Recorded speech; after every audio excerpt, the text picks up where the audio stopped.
FileMaker Pro 16 a amélioré la lisibilité sur la sécurisation des transactions qui peuvent avoir lieu entre un FileMaker Pro et un FileMaker Server.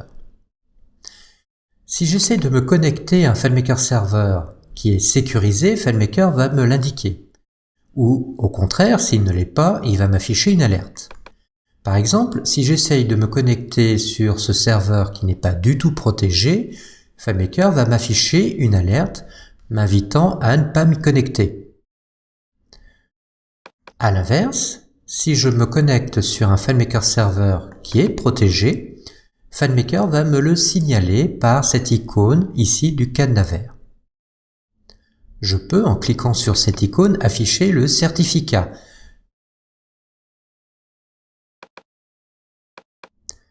De la même manière, si j'ouvre directement une base de données qui est située sur un FileMaker Server qui n'est pas du tout protégé, à chaque connexion, FileMaker va m'afficher une alerte. Je peux évidemment outrepasser cette alerte, ce qui n'est pas recommandé, m'authentifier, et je remarque que lors de mon authentification, dans cette boîte de dialogue, j'ai le cadenas rouge ouvert. Si je me connecte, je vais retrouver ce cadenas rouge en haut à droite de ma fenêtre. Un clic sur cette icône m'affiche l'alerte, comme quoi la connexion n'est pas du tout chiffrée entre FileMaker Server et FileMaker Pro.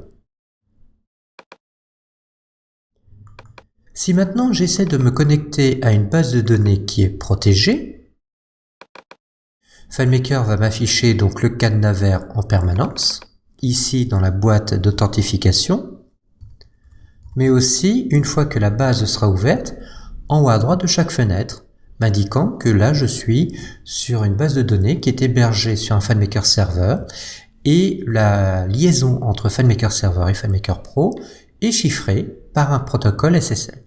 Si je clique sur ce cadenas, je peux là encore afficher le certificat. FileMaker a à cœur de vous signaler dorénavant les hébergeurs ou les FileMaker serveurs qui ne sont pas du tout sécurisés et privilégier ceux qui le sont. Nous arrivons à une période où l'activité sur Internet devient de plus en plus sensible.